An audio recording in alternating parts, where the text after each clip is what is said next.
बस तोहरा लेखा सुंदर एगो नारी चाही, एगो नारी चाही। हमरा पापा जी के दुल्हा सरकारी चाही, हमरा पापा जी के दुल्हा सरकारी चाही।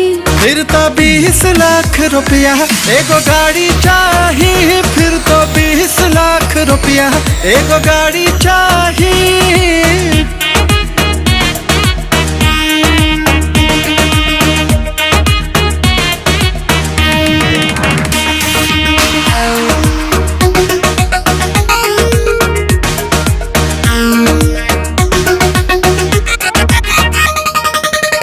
अपने बड़ाई काहे अपना से फेंका तारा, तिरछी नजरिया से हमरा के देखा तारा।